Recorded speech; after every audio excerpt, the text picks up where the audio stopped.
नमामि संस्कृतम दोस्तों, मीमांसा संस्कृत प्लेटफॉर्म पर आप सभी लोगों का स्वागत है। दोस्तों, मीमांसा संस्कृत प्लेटफॉर्म पर हम यूपीएससी संस्कृत ऑप्शनल की पीवाईक्यू सॉल्व कर रहे हैं, प्रीवियस ईयर के क्वेश्चन पेपर्स। और इस सीरीज में आज हम 2023 में जो अभी हाल ही में मेंस हुआ है उसका प्रश्न पत्र हल कर रहे हैं, पेपर 1, जिसमें आज हम प्रश्न 2 को देखने वाले हैं। इसके पूर्व के लेक्चर में प्रश्न 1 को हम देख चुके हैं। यदि आपने उस लेक्चर को नहीं देखा है तो उसकी प्लेलिस्ट का लिंक आपको डिस्क्रिप्शन में मिल जाएगा, 2023 की प्लेलिस्ट का। वहां आप उस लेक्चर को देख सकते हैं। इसके अलावा यदि आप मीमांसा संस्कृत अकेडमी पर नए हैं तो आपकी जानकारी के लिए बता दें कि इसके पूर्व में हम सन 2016 से लेकर के 22 तक के सभी प्रश्न पत्रों को हल कर चुके हैं। वो भी आपको प्लेलिस्ट में मिल जाएंगे, क्रमानुसार देखिएगा, ठीक है। तो आज हम प्रश्न 2 की बात करेंगे पेपर 1 के अंतर्गत, जो कि मूलतः भाषा विज्ञान से संबंधित होता है। भाषा विज्ञान, ठीक है। यानी कि जो इसका पाठ्यक्रम है यूपीएससी संस्कृत ऑप्शनल का, उसमें ये दूसरा प्रश्न भाषा विज्ञान से संबंधित है, यानी कि भाषा विज्ञान का मैटर दिया हुआ है। तो इसमें 3 प्रश्न उसी से रिलेटेड पूछे जाते हैं, वो देख लेते हैं हम। प्रश्न है प्रश्न संख्या 2, अधोलिखिताः सर्वे प्रश्नाः समाधेयः। नीचे लिखे गए प्रश्नों को आपको आंसर करना है, सभी प्रश्नों को। तो प्रश्न संख्या 2 आज हम हल कर रहे हैं। उसका प्रथम प्रश्न है, वैदिक भाषायां तिङन्त प्रयोग वैशिष्ट्यम वर्णनीयम। अर्थात वैदिक भाषा में तिङन्त प्रयोग का विशिष्टता का वर्णन कीजिए, ठीक है। इसका वैशिष्ट्य किस प्रकार से बताया गया है तिङन्त का। अब यहाँ पर तिङन्त की और वैदिक भाषा की बात हुई है प्रश्न में। तो सर्वप्रथम तो आपको यह ज्ञात होना चाहिए कि जो हमारी संस्कृत है वो 2 भागों में विभाजित है, वैदिक और लौकिक। तो हम इसको वैदिक संस्कृत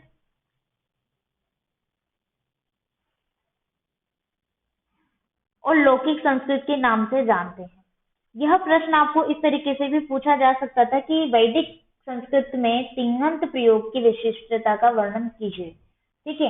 तो ये भाषा का तात्पर्य संस्कृत से ही है, या आपको वैदिक संस्कृत कहें या वैदिक भाषा कहें, एक ही बात है। तो ये 2 चीजें हैं जिनमें बहुत अंतर आपको देखने को मिलता है, चाहे नाम धातुओं में हो, मतलब नाम पदों में हो या धातुओं में हो, ठीक है, समास में हो। इसके अलावा प्रत्यय हैं और उपसर्ग हैं। तो बहुत सारी चीजें हैं जो संस्कृत की है, जैसे व्याकरण से संबंधित समस्त चीजें आ जाती है। वचन वचन तो खैर 3 ही है।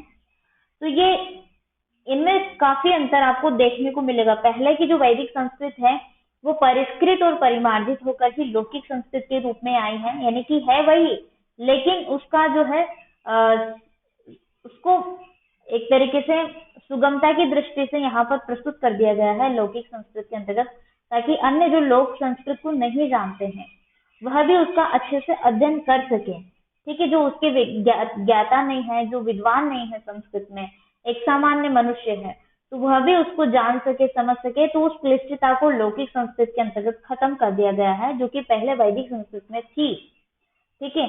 हालांकि वैदिक संस्कृत की अपने आप में एक बहुत बड़ी विशेषता है, उसी पर यह प्रश्न है, परंतु यह प्रश्न सिर्फ एक विषय पर है, तिङन्त पर। आपने संस्कृत व्याकरण में सुना होगा सुबंत और तिङन्त। तो सुबंत तो हम शब्द रूपों को बोलते हैं, ठीक है, और तिङन्त जो हम बोलते हैं वो धातु रूपों को बोलते हैं। शब्द रूपों में जैसे राम, सीता, गीता, मीता, नदी, धेनु, ये सब आ जाते हैं, ठीक है, पिता, माता, ये सबके शब्द रूप सुबंत के अंतर्गत आते हैं। और धातुओं में जैसे कि हम पठती, लिखती, हसती, चलती, पीबती, ठीक है, तो ये सब धातु रूप जो है ये तिङन्त प्रकरण है। उम्मीद करती हूँ समझ में आ गया होगा, तिङन्त प्रकरण। तो यहाँ पर ये प्रश्न जो है धातुओं से संबंधित है। क्या समझा आप? धातुओं से संबंधित है कि वैदिक संस्कृत में या वैदिक भाषा में धातुओं का किस तरीके से प्रयोग किया जाता था, या किस तरीके से इनको मतलब यूज किया जाता था संस्कृत में, और क्या इसकी खासियत है, क्या इसकी विशेषता है, वही यह प्रश्न है। तात्पर्य समझ में आ जाओगा। तो देखिए, धातु रूप, इसको हम क्रिया भी बोलते हैं हिंदी में, धातु को ही क्रिया जानते हैं। जैसे खादति, पीबति, गच्छति, चलति, ये सब क्या है, क्रियाएं तो है। तो धातु रूपों या क्रिया पदों की दृष्टि से लौकिक की अपेक्षा वैदिक संस्कृत अधिक समृद्ध और संपन्न है, क्योंकि एक ही प्रकार की धातुओं के अनेक रूप और अर्थ हमें दिखाई देते हैं। जैसे वैदिक भाषा या वैदिक संस्कृत में एक ही क्रिया के विविध रूप दृष्टि गोचर होते हैं। एक धातु है कृ, उदाहरण के रूप में आप बता सकते हैं कृ धातु है, तो कृ के आपको बहुत रूप देखने को मिलेंगे, कुरु, करोति, इसके अलावा अकरोत, ठीक है, करसी, ये बहुत अनेक और भी रूप हैं, ऐसा नहीं है कि सिर्फ मैंने लिखे हैं वही हैं, अनेक हैं, करसी, करसे, करिष्यः, चक्र्य, अचक्रम, चक्रिया। तो कृ धातु के ये बहुत रूप देखने को मिलेंगे। और वैदिक संस्कृत की बात करें, जैसे जिसमें हम धातुओं की विशेष बात कर रहे हैं, तो धातुएं पढ़ते हैं तो हम इनमें लकार पढ़ते हैं, जैसे कि वर्तमान काल को हम लट लकार बोलते हैं, ठीक है, लट लकार, लोट लकार, रिट लकार, लंग लकार, तो ये बहुत सारे लकार हैं। वर्तमान में 10 लकार हम जानते हैं, किंतु वैदिक संस्कृत में कुल 11 लकार थे, ठीक है, 11 लकार। इन 11 लकारों में एक लकार एक विशेष रूप से अपनी विशिष्टता रखता है, वो है लेट लकार। जैसा कि अभी 10 लकार तो आप जानते ही होंगे वर्तमान में, लट लिट लुट लट लेट लोट लंग लिंग लुंग लंग, ये 10 लकार हो गए। इसके अतिरिक्त जो था वो था लेट लकार, ठीक है, ये लेट लकार, इस का बहुलता से प्रयोग किया जाता था। जैसे ऋग्वेद का कोई मंत्र है, मैं आपको बताती हूँ, सविता, ये वह है, ठीक है, सविता, धर्म, साविशत। अब यहाँ पर जो ये साविशत प्रयुक्त हुआ है, ये इसमें लेट लकार का विशेष प्रयोग किया गया है, ठीक है, इस लेट लकार का विशेष प्रयोग किया गया है साविशत के अंतर्गत, ठीक है। जैसे तारिशत, मांदिशत, गच्छाति, यजाति, भवाति आदि, इनमें लेट का विशेष प्रयोग। अभी हम पढ़ते हैं तो भवती पढ़ते हैं, ठीक है, गच्छति पढ़ते हैं, किंतु ये लेट का एक रूप है गच्छाति, भवाती, ऐसे रूप चलते थे। ये एक विशेष ध्यान रखना है आपको। लेट लकार के उत्तम पुरुष के बहुवचन के अंत में मह और मसी का विशेष प्रयोग किया जाता था। जैसे उदाहरण के तौर पर ग्रहणीम,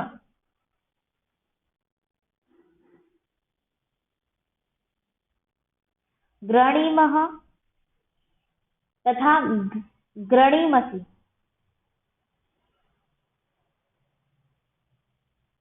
ठीक है। तो यहाँ पर ये जो म है और ये मसी है, ये एक विशेष प्रयुक्त होते थे लेट लकार के अंतर्गत उत्तम पुरुष और उत्तम पुरुष के बहुवचन के अंत में। मह, अभी तो हम जैसे म ही बोलते हैं, पठामह, पठती पठत पठंती, पठसी पठत पठत, पठामी पठावह पठामह। तो बहुवचन का जो उत्तम पुरुष बहुवचन रूप है, उसमें हम सिर्फ म का यूज करते हैं, मह, हालांकि स्वर विसर्ग है पीछे। और ग्रहणीमसी, ये दूसरी धातु में हम, जैसे दो प्रकार की धातुएं भी दो प्रकार की होती है, ये भी ध्यान रखिए, आत्मनेपदी और परस्मैपदी। तो इसका भी आप चाहें तो उल्लेख कर सकते हैं इसके अंतर्गत, क्योंकि प्रश्न धातु से ही संबंधित है। और इसमें शब्द के आगम व लोप के विशेष नियम नहीं थे, मतलब इनमें शिथिलता थी वैदिक संस्कृत में। जैसे हन धातु है तो हांते, हंती, हनती, शी धातु शेते, शयते इत्यादि रूप आप उदाहरण दे सकते हैं। तो इनके आधार पर हम कह सकते हैं कि क्रियापद का वैदिक या हम जो तिङन्त का प्रयोग है, तिङन्त प्रयोग का वैदिक संस्कृत में विशेष प्रयोग देखने को मिलता है, और ये इसकी विशेषता है, खासियत है। तो ये प्रश्न के अंतर्गत आपको जरूर सारी चीजें लिखनी है। कोटेशंस आप लिखिए, सुप्तिङन्तम प्रकरणम, सुप्तिङन्तम, तिङन्त क्या होता है ये समझा दीजिए पहले, ठीक है, वैदिक संस्कृत क्या है वो बता दीजिए, फिर आप उदाहरण दे देकर इन सब चीजों को पॉइंट डाल के इसे समझाइएगा, तो क्लियरली आपको प्रश्न का उत्तर टू द पॉइंट लिख पाएंगे, ठीक है। अब बढ़ते हैं हम नेक्स्ट प्रश्न की ओर। नेक्स्ट क्वेश्चन है, अर्थ विकास से दिशा विवरणो, यानी कि अर्थ विकास की दिशाओं का वर्णन कीजिए। भाषा विज्ञान के अंतर्गत आपने अर्थ परिवर्तन, अर्थ विकास, ये सब चीजें पढ़ी है। अर्थ विस्तार पढ़ा है, आपको बताया भी गया है क्लासेस में। तो अर्थ परिवर्तन का ही दूसरा नाम अर्थ विकास है, या अर्थ विस्तार को भी हम विकास के नाम से जानते हैं। अर्थ विकास की दिशाएं आपने पढ़ी है, ठीक है। तो भाषा में प्रयुक्त जो शब्द हैं, अर्थ हैं, इनका विचार हमारे देश में प्राचीन काल से ही होता आ रहा है, ये आपको ज्ञात है। अर्थ परिवर्तन के कारणों के आधार पर शब्दों का जो अर्थ परिवर्तन होता है उसे अर्थों का विकास या अर्थ विकास भी कहा जाता है। यानी कि अर्थ परिवर्तन का दूसरा नाम ही अर्थ विकास है। यह प्रश्न आपको अर्थ परिवर्तन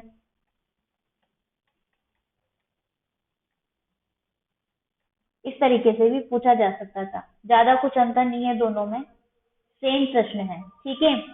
तो अर्थ विकास कहीं तो मूल अर्थ को विस्तृत कर देता है और कहीं मूल अर्थ को संकुचित कर देता है और कहीं अर्थ को पूर्ण रूप से बदल देता है और कहीं आंशिक रूप में होता है, ठीक है। तो इसके विषय में जब भी अर्थ की बात आती है तो हम शब्द शक्तियां जो है लक्षणा व्यंजना और इनको याद करते हैं। लक्षणा व्यंजना के बिना तो अर्थ परिवर्तन का आधार हो ही नहीं सकता या बन ही नहीं सकता है।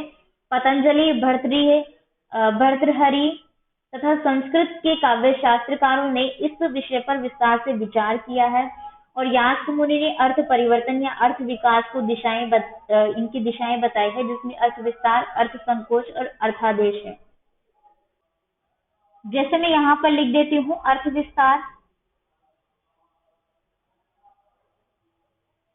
अर्थ विस्तार पहला रूप है। फिर इसके अलावा अर्थ संकोच,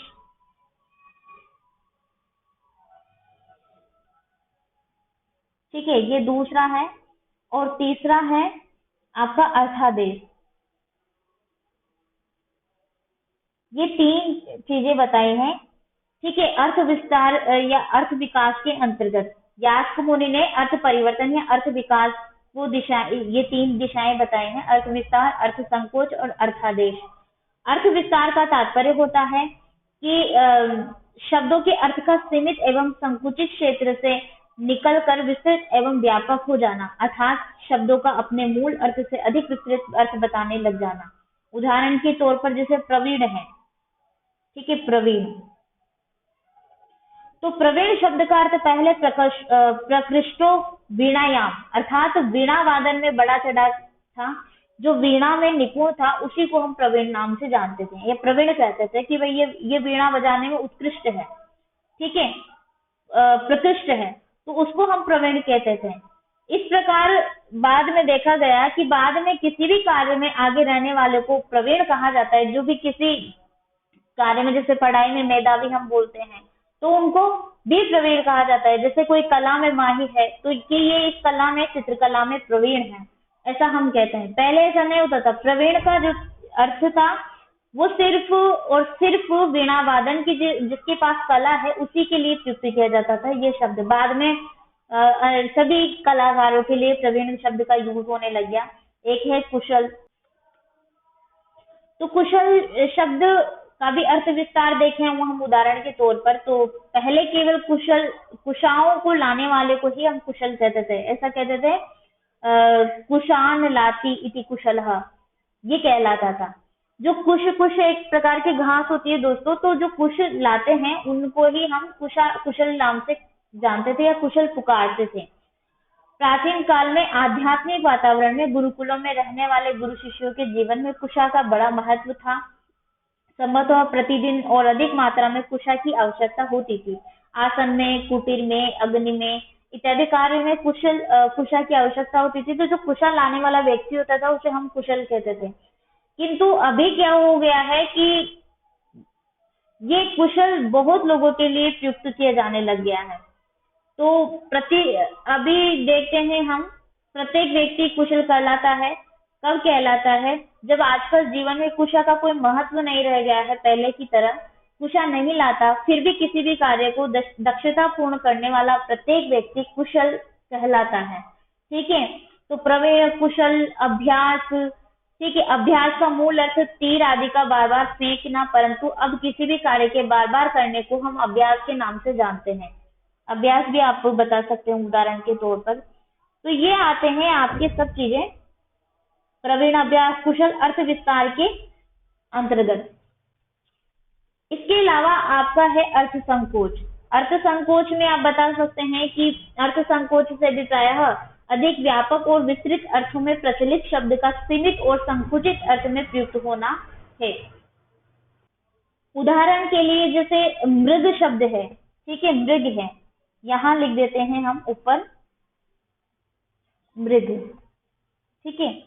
तो मृग जो शब्द है प्राचीन संस्कृत में मृग का अर्थ था सामान्य रूप से सभी जंगली पशु, चाहे वो खरगोश हो, हरिण हो, गिदड़ हो, हाथी हो, सिंह हो, कोई भी हो, जंगली पशुओं में श्रेष्ठ होने से सिंह मृगेंद्र कहलाता था। किंतु जो भी जंगली पशु हैं उनके लिए विशेष रूप से मृग शब्द का यूज किया जाता था। वर्तमान में मृग सिर्फ मृग यानी हिरण के लिए ही यूज करते हैं, सिर्फ एक पशु के लिए।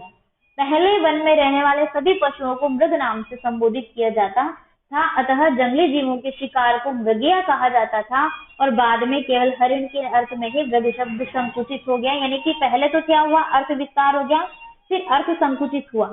जैसे सर्प है तो सर्प धातु से निष्पन्न सर्प शब्द पहले सभी रेंगने वाले के लिए प्रयुक्त होता था, किंतु अब वह केवल एक ही विषैले रेंगने वाले कीड़े सांप के लिए प्रयुक्त होने लग गया है। पहले सभी के लिए सरीसृप जो भी जंतु थे उनके लिए प्रयुक्त होता था। तो सर्प शब्द भी आप लिख लीजिए, इसके विषय में भी आप उदाहरण देकर के बता सकते हैं। ये दो शब्द जो हैं अर्थ संकोच के अंतर्गत आपको बताने। फिर अर्थादेश है। अर्थादेश का तात्पर्य है कि जब कोई शब्द अपने पहले से प्रचलित अर्थ को छोड़कर सर्वथा नवीन अर्थ की प्रतीति कराने लगता है तब अर्थादेश होता है, ठीक है। तो अर्थोत्कर्ष या अर्थापकर्ष जिसे हम बोलते हैं, जैसे असुर शब्द है। असुर शब्द का अर्थ ऋग्वेद की प्राचीन ऋचाओं में देवता होता था, असुर। इसका प्राचीन देखते हैं तो देवता होता था, किंतु हम इसको असुर को वर्तमान में क्या जानते हैं, किसी राक्षस के तौर पर, ठीक है।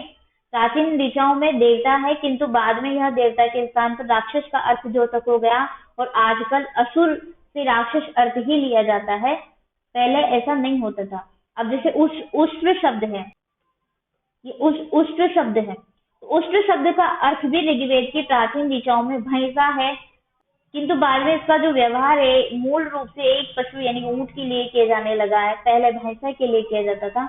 ये शब्द जो है परिवर्तन हो गया, अर्थादेश हो गया इनका, ठीक है।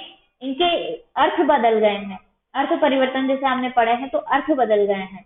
वह चीज आपके अर्थादेश के अंतर्गत आती है जो आपको बताने। उष्ट्र हो गया, इसके अलावा जुआरी है।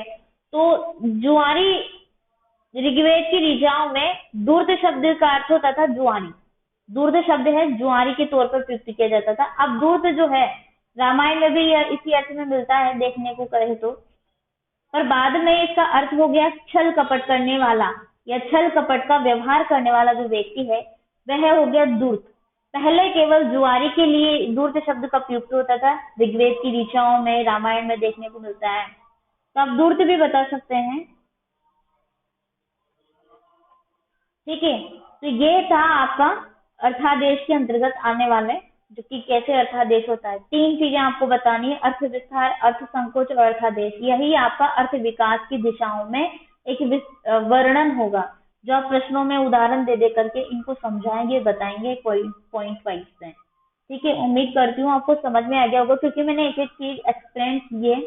कुछ चीज समझ में नहीं आई हो तो आप कमेंट कर सकते हैं। लास्ट क्वेश्चन है प्रश्न संख्या 2 के अंतर्गत भाषा विज्ञान क्षेत्रे कात्यायनस्य योगदानम समीक्षिताम, अर्थात भाषा विज्ञान के क्षेत्र में कात्यायन का योगदान की समीक्षा करनी है। त्रय मुनि का योगदान विशेष महत्व रखता है भाषा विज्ञान के क्षेत्र में। तो आपको ये त्रय मुनि का क्या योगदान है और एक निरुक्त का, तो ये चीजें आपको बतानी है, मतलब आपको याद होनी चाहिए। इसी में से यह प्रश्न है, त्रय मुनि में से जो कात्यायन मुनि है उन्हीं से संबंधित ये प्रश्न है विशेष रूप से। तो कात्यायन मुनि जो है संस्कृत व्याकरण में द्वितीय स्थान पर आते हैं। इन्हें वार्तिककार भी माना जाता है, आप चाहे तो लिख सकते हैं वार्तिककार। वार्तिककार के रूप में भी प्रश्न बन सकता है। तो इन्हें वार्तिककार भी माना जाता है। मुख्यतः इन्हें पाणिनि का आलोचक माना जाता है, क्योंकि भाषा विज्ञान के क्षेत्र में पाणिनि द्वारा प्रदत्त सूत्र व ग्रंथों में इन्होंने अपने वार्तिक रचे तथा पाणिनि के ही कार्य को पूर्णता प्रदान की। अर्थात पाणिनि के पश्चात तथा कात्यायन के समय तक संस्कृत भाषा में जो भी विकास हुआ है, वो उस विकास को दृष्टि में रखकर ही कात्यायन को अपने वार्तिकों की रचना की गई है। ठीक है, तो वार्तिक कार्य इसीलिए कहा जाता है कि इन्होंने वार्तिक लिखे हैं पाणिनि की अष्टाध्यायी पर। और जो पाणिनि के अष्टाध्यायी पर जो भी सूत्र वगैरह थे, उनमें जैसे कठिनता थी, जो जटिलता थी, उसको समाप्त करके परिष्कृत और परिमार्जित करके एक नए ढंग से प्रस्तुत किया है कात्यायन मुनि ने व्याकरण के अंतर्गत। ठीक है, तो वही भाषा विज्ञान के क्षेत्र में इनका योगदान देखें कि क्या योगदान है इनका। तो विशेष रूप से अपभ्रंश जो भाषा है उसको संस्कृत में इन्होंने सम्मिलित कर दिया विज्ञान के क्षेत्र में, यानी भाषा विज्ञान के क्षेत्र में अपभ्रंश भाषा को संस्कृत में सम्मिलित कर दिया है। और व्याकरण को महत्व न देते हुए लोक व्यवहार को महत्व दिया है, अर्थात शब्द व अर्थ के संबंध विषय में लोक व्यवहार को प्रधानता बताई है इन्होंने। ठीक है, तो ये दो चीजें, एक तो लोक व्यवहार को महत्व दिया है, यानी कि जो व्याकरण की जो क्लिष्टता थी, जो कड़े नियम थे, उनको समाप्त करके लोक व्यवहारिक भाषा को अपनाया है और अपभ्रंश भाषा को संस्कृत में सम्मिलित किया है। इसके अलावा सर्वे देशांतरे, ये वार्तिक में विभाषा, यानी कि जो विभाषा है, विभाषाओं की जो सत्ता है, विभाषाओं की सत्ता कात्यायन ने सर्वे देशांतरे वार्तिक में विभाषाओं में प्रयुक्त होने वाली विभिन्न शब्दों का उल्लेख किया है तथा बताया है कि एक ही शब्द जो है विभिन्न भाषाओं में भिन्नार्थक हो जाता है। ठीक है, जैसे संस्कृत में शव का लाश होता है, शव का अर्थ होता है लाश, और कंबोज में शव का ही अर्थ होता है जाना। जैसे शव शब्द है तो संस्कृत में तो होता है लाश, मतलब लाश एक संस्कृत वर्ड नहीं है, किंतु हम जानते हैं कि ये शव का तात्पर्य क्या है, डेड बॉडी। ठीक है, किंतु कंबोज जो भाषा है उसमें जाना होता है इसी का। तो ये भाषा का जो है अर्थ अलग अलग, ठीक है, कि इस भाषा में इसका अर्थ अलग है और संस्कृत में अलग, हिंदी में अलग, जो भी है। तो ये सर्वे देशांतरे, इन्होंने यहाँ इस सर्वे देशांतरे वार्तिक में जो भी विभाषाओं में प्रयुक्त होने वाले विभिन्न जो शब्द थे उनका उल्लेख किया है, स्पष्ट रूप से एक एक चीज को एक्सप्लेन किया है, कि एक एक शब्द को बताया है कि कौन कौन से शब्द थे। और कात्यायन ने शब्द और अर्थ का नित्य संबंध सिद्धे शब्दार्थ संबंध से अपना मत व्यक्त किया है कि सार्थक शब्दों का प्रयोग होता है तथा उनका कुछ न कुछ अर्थ भी अवश्य ही होता है। तो हम ये कहें कि भाषा विज्ञान के क्षेत्र में कात्यायन का एक विशेष योगदान रहा है। कहते हैं कि पाणिनि के बाद, और ठीक है, पाणिनि के बाद के जो संस्कृत में विकास हुए हैं धीरे धीरे, ठीक है, वो इन्हीं के काल के दौरान हुए हैं, इन्हीं के कार्यों से हो पाए हैं, इन्हीं के सहयोग और योगदान से हो पाए हैं। तो इनका एक विशेष महत्व है संस्कृत में भी, संस्कृत व्याकरण में और भाषा विज्ञान में। उम्मीद करती हूँ आपको चीजें क्लियर हो गई होंगी, आप लिख पाएंगे यदि आपने चीजें अंत तक सुनी है। ठीक है, तो यहीं पर आपको कोई चीज समझ में ना आए दोस्तों तो आप कमेंट कीजिएगा, आपको रिप्लाई किया जाएगा। और आपको अच्छा लगता है ये सारी चीजें आपको समझ में आती है, आप अपने दोस्तों को शेयर कीजिए जो संस्कृत ऑप्शनल से रिलेटेड है, आपके साथ में प्रिपेयर कर रहे हैं। ठीक है, तो यहीं पर मैं अपनी वाणी को विराम देती हूँ। आप सभी लोगों का धन्यवाद। नमामि संस्कृतम।